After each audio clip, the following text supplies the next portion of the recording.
Hey guys, what's going on? This is Andrew here today, and we're going to be looking at another Koopman product, and this time we're going to be looking at a 5-way HDMI switch. So in the past, I've covered plenty of their products. They've sent me a ton of stuff in the past, including a bunch of other HDMI switches that I still use in my other setup. They all have also sent me KVM switches, which I've used to switch between keyboard and mouse with my Xbox One and my PC. And on top of that, I also have a capture card and some other amazing tech. So I decided to ask them if I can test their 5-way HDMI switch, because where I have my PC, I also have like my little Guitar Hero setup where I have my Xbox One, PS4, PS2, and Xbox 360 in one place. And eventually I'm going to keep adding more devices to the setup. So I can't wait to test this thing out. Let's just see what's included in the box. I just got a new tripod, so we'll have a better angle unboxing this thing than usual. Alright guys, so like I said, we got a whole new tripod and we're able to do stuff at better angles than before. This right here is the box that they sent the product in. Most of the time, this is the kind of thing that you would see from them when getting a product. Even their capture card was in something like this, so it's easy, you know, just open it up from the bottom. Every single time I do this, I still, for some reason, forget how to do it, but come on, there we go. Let's flip that back up. And right in here, you know, right to the point, we have our 5-way HDMI splitter. So as you see, it's got the 5 things on the front with the IR sensor, the switch button that lets you switch between the devices, and then you got all of the HDMI ports on the back here, which is quite a lot. I'm actually like really into this. So it looks like this time the output is going through the side rather than on the back or on the front. So I think that's a pretty cool touch compared to before, because now this time I can actually do stuff where I basically have this going to the side rather than going through the front. It's going to be much cleaner in my setup, considering that my switch is going to be facing the side. So I kind of like that they did that instead. For some reason, every single device that they have that does this kind of thing with like the HDMI switch, it's always a different design. I think I might actually like this one the best so far. So let's see what else is included in the box. We've got that thing right there. We've got another remote, which is also different than all the other remotes that they've sent me in the past. Obviously, this one has got 5 buttons and a power button instead of 4 or 3, you know, just like what you would want. Looks like a pretty good controller, or remote as you should call it. Yeah, definitely, I definitely like that touch. And one thing that I always love that they do is include a power brick, just in case you don't have a ton of USB ports available to power the thing. And then they also give the micro USB cable. So not a big fan of micro USB, but it is, you know, just going to stay plugged into the device at all times, so I don't see why that would be an issue with something like this. I much prefer like USB-C or mini USB or anything other than this, but that's really nothing to, you know, complain about, because, you know, like I said, it's going to be plugged into the device. But yeah, I have to say my favorite thing about these guys is always including something like a power brick, because, you know, not everybody has a ton of USB ports to power the thing, and I always think that's a good thing. And then obviously in here they have their little, you know, their cards that tell them to follow them social media, all this other stuff, this right here. So yeah, guys, that's everything in the box. Let's get to testing this thing. All right, guys, so we have everything connected right now and everything powered on. So first off, we have my Xbox 360, you know, then my PS2, my PS4, and my Xbox One connected to the same switch.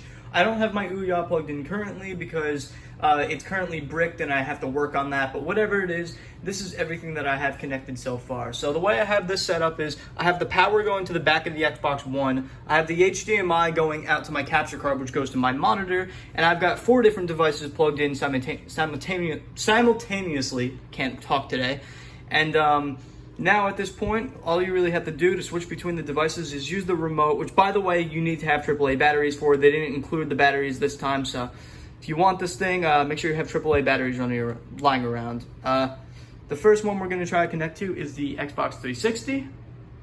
So this should take about a second. It doesn't switch over too fast, but it switched over directly to the 360. I believe on number 2 we have the PS2, which is plugged in through an AV to HDMI converter. So it's not going to look too great on the screen, but yeah, it takes a second there. Keep in mind this is a computer monitor, not a TV. So there you go, that's the PS2 right there. We don't have anything connected to number 3, so we're just going to skip to number 4.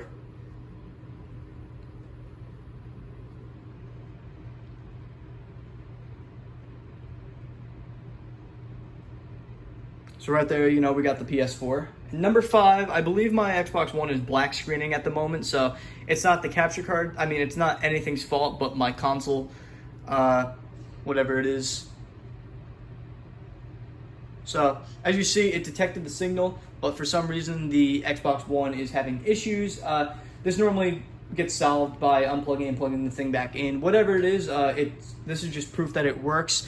Right now, I'm going to stop the video for a second and just plug something into the third HDMI port and then the fifth just to show that it wasn't the console. So yeah, let's do that real fast. So like I said, guys, port 5 is working just fine. I got my PS4 plugged into there right now, and you know, click number 5, nothing's going to change on the screen because it's on 5. That's the PS4 screen right there. We go to number 3, which is the other port we didn't test yet. This should have my PS2 or my 360 on it. Not sure which one. I just plugged in a random cable into there that was displaying before.